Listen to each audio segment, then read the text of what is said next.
कैसे आ गया? तो रोज आते हो आप? हाँ, रोज आता है। अच्छा,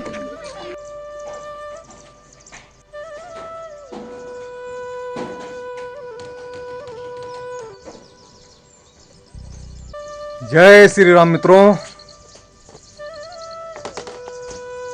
सुबह हो गई है, सुबह का 5 बजा है। देखिए मौसम कितना सुहावना हो गया है।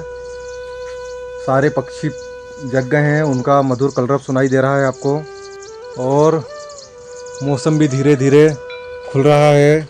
हल्का सा धुआं जैसा लग रहा है ये, बादल बादल, और हल्की हल्की बारिश भी हो रही है। इतना सुहावना मौसम है ये। सुबह सुबह का जो मौसम बहुत ही अच्छा होता है। विभिन्न विभिन्न प्रकार के पक्षियों की मधुर ध्वनि सुनाई देती है। सामने वो बादल कैसे तैरते हुए दिखाई दे रहे हैं। ऐसा लग रहा है कि सुबह उठ के ये भी कहीं अपने गंतव्य की ओर जाने के लिए तैयार हैं, और सब प्रस्थान कर चुके हैं कहीं दूसरी जगह बरसने के लिए। किसी की प्यास बुझाने के लिए ये चल पड़े हैं।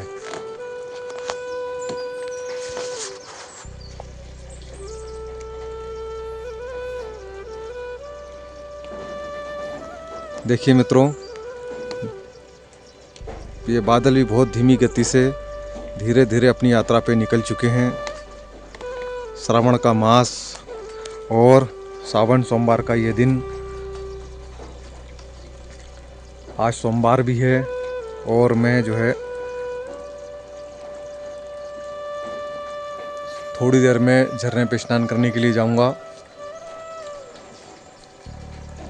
और उससे पहले मैं जो है यहाँ पे थोड़ा सा आसन करूँगा। ये मेरा डेली रूटीन है। मैं आधा एक घंटा यहाँ पे आसन करता हूँ, सूर्य नमस्कार भी करता हूँ।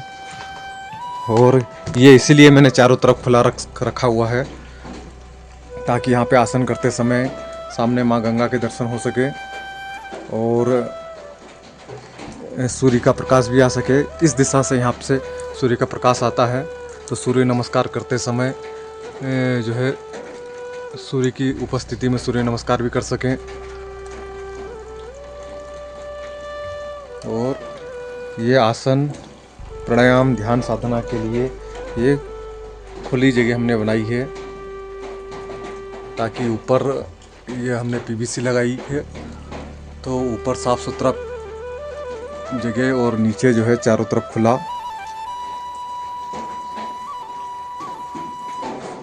देखिए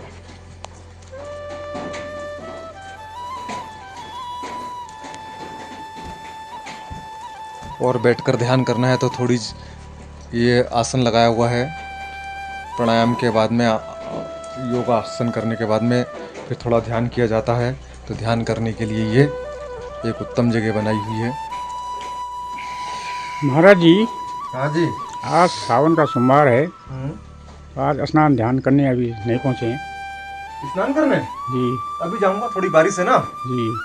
आज सुबह से मैं उठा हूँ जल्दी, लेकिन है ना थोड़ा सोच रहा हूँ कि ये मौसम खुल जाए हाँ, मौसम तो तो स्नान करने जाऊंगा। हाँ जी और आज सावन सोमवार है, इसलिए झरने में ही जाना है, जी तो वहाँ से जल भर के भी लाऊंगा और जो है जी। स्नान भी करके आऊंगा। प्रातः काल परन्या करे, प्राय धन करे चोरी, हाँ, प्राय स्त्री गमन करे, वो नर बैकुंठ होई। क्या बात है, आप तो ज्ञानी हो गए धीरे धीरे। बोलते हैं ना, क्या बोलते, संग का रंग लगता है। जी, संग का रंग लगता है। शंकर रंग लगता है, सही बात है।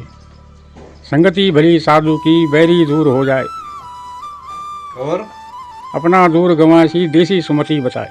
क्या बात है, क्या बात है। तो हमारे डोभाल जी भी जो है ना, संतों का संग करते करते धीरे धीरे जो है ना, संतत्व उनके अंदर भी आ रहा है। डोभाल जी एक संत थे, उनको किसी ने पूछा जी कि आप संत कैसे बन गए। जी बड़े प्रसिद्ध संत थे, जी। स्वामी रंगावधूत जी महाराज। हाँ जी तो जब वृद्ध हो गए और उनको कुछ लोगों ने आके पूछा कि महाराज जी आप संत कैसे बन गए, तो उन्होंने कहा कि संतों का संग करते करते मैं कब संत बन गया मुझे पता ही नहीं चला। जी। तो संगति का बड़ा प्रभाव है, हाँ ये तो है। जैसा संग वैसा रंग। जी। तो बहुत अच्छी बात है। जी। तो बस आप भी जो है ना जी। दंड करमंडल ले लीजिए, और आप जंगल में तो रहे हैं, साधु संतों के साथ तो नहीं रहे, लेकिन जंगल का तो अभ्यास है ही आपको। हाँ एकांत में रहिए हमेशा। बस तो अब मन करता है कि 1-2 घंटे प्रभु का ध्यान लिया जाए, हाँ हाँ, तो तो यही अच्छा रहेगा। ठीक है। अब आप भी जो है ना ध्यान साधना की ओर बढ़ो। ठीक क्योंकि है, अब 50 चल। पार कर चुके हैं, हाँ, अब जिम्मेदारी थोड़ा धीरे धीरे कम ही हो गई। बस तो और क्या। तो यहाँ पर ये आके ये मन करता है कि भगवान का थोड़ा ध्यान करें। कितनी उम्र हो गई आपकी? 55 चले गए। बस तो फिर तो आप निवृत्त हो घर के कार्यों से, जी। और सीधा साधना के मार्ग में आगे बढ़ो। जी। हाँ, मन बुद्धि और शरीर के संतुलन का नाम ही योग है। अच्छा जी। ठीक है। हाँ जी। सामान्यतः लोग समझते हैं कि यार ये शरीर को उल्टा फुल्टा करने से क्या फायदा, शरीर को उल्टा करने से क्या हो जाएगा। हाँ जी। शरीर को उल्टा करने से दृष्टि उल्टी होती है, दृष्टि बदलती है, और दृष्टि बदलने से जो है जीवन जीने का ढंग बदलता है, जीवन को नए ढंग से देखने की कला मिलती है। हाँ जी।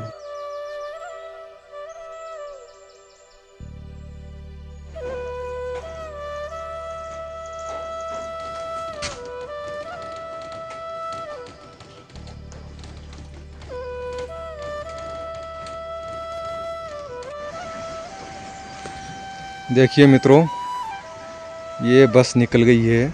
एक ही बस ऐसी है जो सुबह 7 बजे आश्रम के सामने से प्रतिदिन ऋषिकेश जाती है,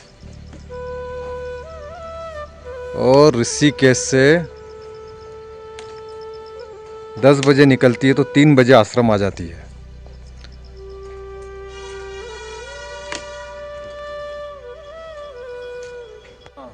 तो डोभाल जी, हाँ जी।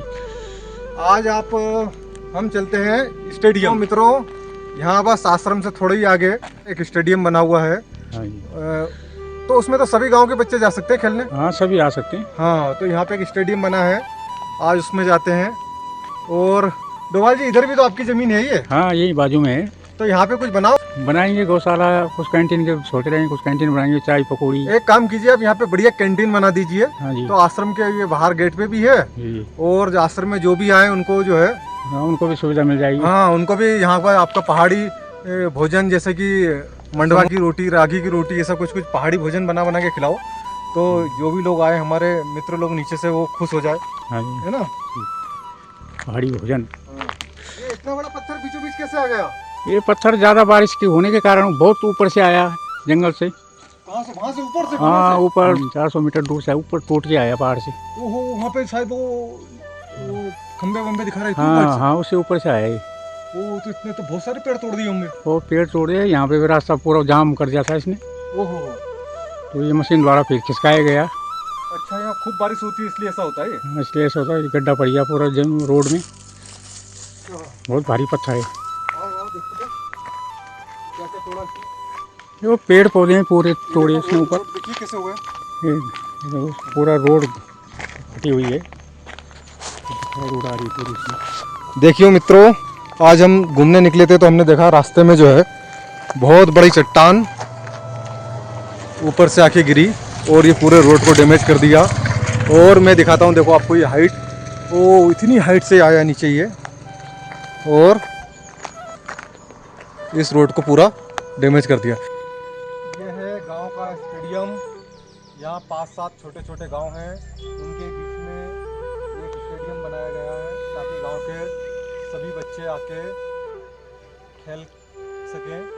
तो इसमें क्रिकेट के लिए भी है, बैडमिंटन के लिए भी है, फुटबॉल के लिए भी है, और छोटे छोटे बच्चों के लिए भी कुछ झूले भी लगाए गए हैं, और भी कुछ यंत्र हैं जिससे उनकी एक्सरसाइज हो सके और गांव के बच्चे स्वस्थ रह सकें। शहरों में अगर खेल का मैदान है या स्टेडियम है तो उसका कोई फ़ायदा भी नहीं है, क्योंकि वो तो और धूल धम्मस प्रदूषण वाली हवा तो खींचते हैं। यहाँ तो इतना सुंदर पहाड़ और ताज़ी हवा और उसके बीच में खेल, ये तो एकदम जीवन को जो है लंबा करने का उपाय है और फुल ऑक्सीजन है, तो जो है थोड़ा सा खेल भी इनके लिए जो है पूरी ऊर्जा देता है। तो ऊंचे ऊंचे पहाड़ है ऊपर के, और उस पहाड़ों के बीच में इतना बड़ा स्टेडियम। स्टेडियम बना हुआ है। यहाँ तो देखो सड़कें भी बड़ी प्यारी हैं, सड़कें भी दिखाई है। सड़कें भी बीचों बीच चल रही है गाँव में हाँ, चली। सड़कें भी एकदम साफ सुथरा बिना गड्ढे वाली सड़कें हैं। ये चले गए गंगोत्री के लिए, अच्छा, ये पूरा रास्ता गंगोत्री जाता है? गंगोत्री के लिए चले गई। अच्छा, तो इधर ये वाला केदारनाथ, इधर वाला केदारनाथ। अच्छा, तो देखिए ये हमारा आश्रम ऐसी जगह पे स्थित है। हाँ, बिल्कुल बराबर सेंटर पे ये आश्रम निर्मित किया है, ताकि अगर यहाँ रहते हुए व्यक्ति के मन में हो कि नहीं आज केदारनाथ जाना है और गंगोत्री धाम जाना है, तो बड़ा ही सुंदर जगह पे और दोनों धामों के सेंटर में हमने ये आश्रम बनाया है, ताकि जो है कुछ समय साधना करने के बाद में लगे कि भगवान के दर्शन करके आते हैं तो कहीं पे भी जा सकते हैं।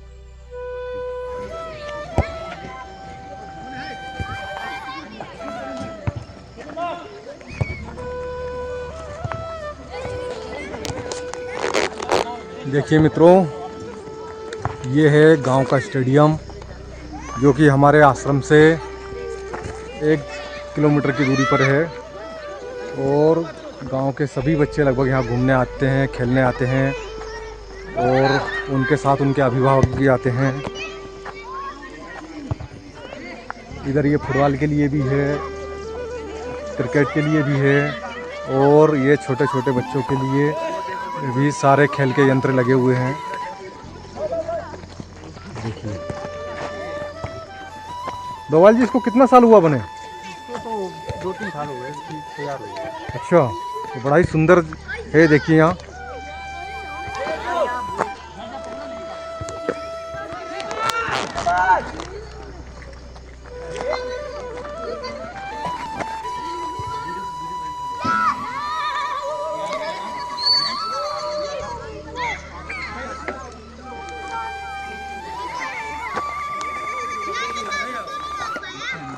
तो रोज आते हो आप? हाँ, रोज आता है। अच्छा, अरे ये तो बहुत अच्छे अच्छे लगे हैं यंत्र। हाँ, तो देखिए मित्रों, ये कितने सारे बच्चे रोज शाम को यहाँ खेलने के लिए आते हैं।